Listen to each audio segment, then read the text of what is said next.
We're kicking it back old school today with some UFC Dodson's Corner news. Breaking news. First topic for today.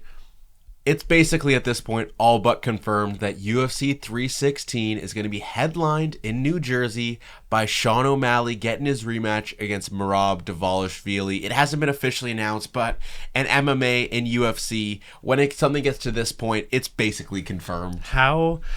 How poetic of us to come back with a news video about something that's not even confirmed. That's so off. I think I just talked about in a recent video how the situation at bantamweight is just like free title shot, free title shot, free title shot.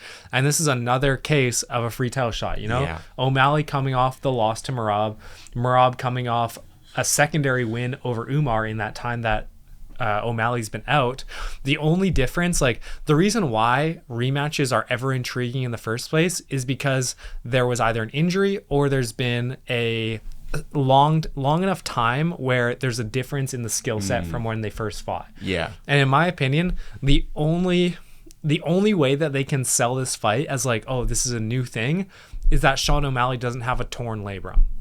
Yeah, I don't know. I think that with this fight, I feel like there was a lot left to still be desired after that 306 fight. So I do think that there's like a little bit you can play up there, but like Sean O'Malley, you lose this fight, you're moving to featherweight. Market it as that. But could this be Sean O'Malley's last fight in bantamweight? Because, dude, you have a free belt waiting for you at featherweight. Don't say that, bro. Don't say you have a free belt at featherweight, bro. Sean O'Malley's not that good. Okay, but they'll pull the strings. No, can we talk about how the UFC has a gun to Merab's head saying, make this exciting? Like, he had one of the most exciting fights I've ever watched with Umar. Yeah. Like, genuinely incredible fight. Still the best fight, in my opinion, of 2025. And against O'Malley, one of the worst fights of 2024. So now the UFC is like, you need to do the same thing you guys did with Merab versus Umar. Like, if that's the level of fight we're getting, I am more than happy if this main event's 316. Yeah, well, I mean, it's better than Pena and Pennington or whichever one of those is fighting. Brother. I don't even know who's fighting. Another Sean O'Malley. Yeah, another Sean O'Malley women's co-main. Oh. Guaranteed bad fight card. Guaranteed stinker. But I think it's so tough. I think that if we look at bantamweight, it's very similar to what's going on in flyweight, where we have this champion who's kind of just beaten everyone. So it's like you either book rematches or someone who's undeserving gets the title shot. Yeah. Or in this case, we get both. Well, and I think the only other option would be Merab sits out and we have Sean O'Malley versus Peter Yan. But it's like, does the UFC want their champions to fight more, or do they want a real number one contender? In this case, they chose that they want their champion to be more active and give their biggest star at bantamweight another shot at the belt. Yeah. So I think that's the main reasoning. You know, lots of Peter Yan glazers are really hating this decision because Peter Yan has a win over Figgy. He's on a win streak right now. Sean O'Malley's on a losing streak, getting a title shot, and they're right next to each other in the rankings. So the logical thing is like, oh, Peter Yan gets it because he's on a winning streak. But honestly, I think Peter Yan is a worse fight than O'Malley versus Merab, because we saw what Yan could do against Merab and it was nothing. O'Malley could do something against Merab. It wasn't great, but I think we all are in agreement that there's more there. Yeah. I think that realistically what actually the best option was is if we look at flyweight and we look at bantamweight, neither division really has a true number one contender right now. You know, you have flyweight with Kaikar France coming off the win over Steve Erceg, but that's the win over the 8th ranked guy. You know, he's the 4th ranked in the division. No division has a true number one contender, a fight we haven't seen before. Yeah. This is where you allow the guy who's been dominant, cleared out his entire division, to go up, doesn't have to vacate. You know, go up and you book that Pantoja versus Merab fight. I know that there's not a lot of name value there, but you put that as the co-main of UFC fight, or of International Fight Week 317. Why not? That's a great fight. It would have been an awesome fight, but you go and now you're booking fights just to book fights. You know, you're not booking the best fight possible. Yeah, I agree with that. It should have been Pantoja, in my opinion, but I feel like we're past that stage. Yeah, you know, it's interesting too, because like we were so high on this, we wanted to see it, but then all of a sudden we're like, no, we don't want to see this anymore. Yeah, it's weird. All right, next topic we have is unfortunately Carlos Prates is out of UFC 314, not because of him, but because of Jeff Neal, some sort of injury. It sucks. It was guaranteed to happen to one of those good fights on 314. Let's just hope that everyone makes weight now. Yeah. We're still a couple weeks out, but apparently the UFC is not going to replace Jeff Neal with a new up-and-coming, or a new short notice fighter. They're just going to scrap the fight entirely, and they've said that Prates is promised something big in the future. You're telling me UFC didn't call up Kevin Holland and ask him if he wanted to be on this card? They probably did. They probably did. He can't make 170 this quick. He said that. He said he needed time to prepare for 170s. True. So, and also, come on, do you want to see Kevin Holland versus Carlos Prates? No. Not really. I want to see Carlos Prates get a big win, you know? Yeah. He's on this win streak. I think we're going to talk about some of his matchups, but the main three options that I see for him, that fighters that aren't booked for anything: first, Colby Covington; second, Ian Gary; and third is Joaquin Buckley. Yeah, and I think with something we're going to talk about in a few minutes, with the UFC Kansas City fight night in May, with that main event getting canceled because of a Jamahal Hill injury, we're hearing lots of narratives, lots of talk that Prates' big news is he's going to be the new headliner for that fight night. So we're kind of booking, who do we want to see Prates in 2 months' time fight in the main event of that fight night and be a statement win for Prates and put him maybe one win away from fighting for that belt. Yeah. Is Kansas City right after 314? Or is it no, it's after. Because this week is 314's April. Yeah. Kansas City's May. Oh, okay. So it's quite a ways after. Yeah. Okay. I don't know my dates right now. Who's going to take that fight, though? Realistically, like, who wants that fight with Prates? Who's willing to take short notice? The reason why I think it's unlikely that Ian Gary is because he already took a short notice fight against And Ian Gary doesn't gain a lot from this fight, I don't think. And he said he doesn't like fighting down the rankings. Yeah. Sometimes you don't have a choice, but, you know, he doesn't really have much of a... Yeah, I think it's tough with anyone above Prates because it's like with Prates is a better fighter than what his ranking says, but 10 years from now, they'll be like, oh, you went and lost to this 13th ranked fighter not knowing it was Carlos Prates, future champion, you know?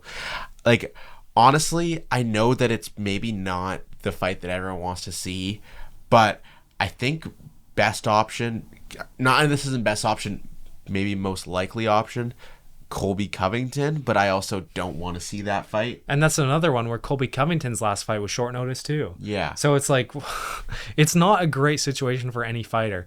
The reason why I think Joaquin Buckley's a strong candidate is because we know he's willing to take short notice fights. He's willing to fight anyone. Yeah. Even though I think he would much prefer a Kamaru Usman fight. Yeah, Usman or Prates? Yeah. Number 2 all-time welterweight. This nerd from Brazil who's on a hot streak. Who's going to KO you? Yeah. Yeah, but I think that's such an intriguing fight because Buckley definitely has that wrestling capability, but it's not like it's some overpowered thing. You know, he couldn't really take down Stephen Thompson. Yeah, it's not Colby's wrestling. You know, it's just that Buckley is so strong. Yeah. You know? And he's a great striker too. Sleeper fight candidate, MVP versus Prates. That's possible. And I know that that's probably not the most exciting fight night main event, but realistically, I think that the UFC wouldn't have too many issues trying to book that fight. You know, MVP went and he defeated Charbel in the co-main of the Saudi Arabia fight night. You know, so it's like, here you go. Now your next test, Carlos Prates. I think that it's actually a really good test for Prates just because of how unique and how different MVP is. He's a tough fighter to fight because he's so weird and unorthodox inside of the octagon. Yeah, for sure. Anyways, no matter what his matchup is, it's going to be an exciting fight. Yeah, and we're just speculating out of our butt right now. Yeah. You know, he might not even fight. I mean, I feel like that's unrealistic because those fighting nerds love to fight. And when you're as hot as you are, you want to capitalize on this, you know? A lot of momentum. I even feel like he waited a little bit too long after his last win. I don't know. Apex 100. Yeah, it was like 4 or 5 months. Yeah, it's not too bad. Yeah. And our final little bit of news today, like we mentioned earlier, Jamahal Hill is out of his main event up against Khalil Roundtree due to an injury. And this kind of leaves Khalil Roundtree in a weird spot, you know, because this was a fight between two guys who had lost championship fights to Alex Pereira. And a win there kind of puts you right back up at the top, potentially fighting a Yuri Prohaska or a Carlos Ulberg for a number 1 contendership fight. Yeah. But now it's like, what do you do here with Roundtree? I mean, there's no easy answer. This was the best fight to make. Exactly. I was so excited because, again, it's like two of those guys who have lost to the top guys. Yeah. But they're still good. They're still good. And I think Roundtree has quite a bit of hype behind him because he did, he has clips against Alex Pereira, did better than Jamahal Hill. So it's like there's narrative to that fight, which is why it's so exciting. So it's not like 100% confirmed that Jamahal Hill's out, but there's a lot of sources saying that he has a leg injury. Now, in terms of new matchups for Khalil Roundtree, there's not similar to welterweight. There's not a whole lot of people available. There's Carlos Ulberg, who just had a fight. There's Jamahal Hill, who's out. Pereira, who just had a fight and guaranteed to fight for the belt, and they've already fought. Jan Blachowicz just had a fight. Rakic. I think that Rakic is probably if I had to bet, he'd be my favorite right now, just because it's like, Roundtree, you took this short notice fight. You did awesome against the champion. You put yourself on the map. We're going to reward you by giving you Rakic, who's dog water.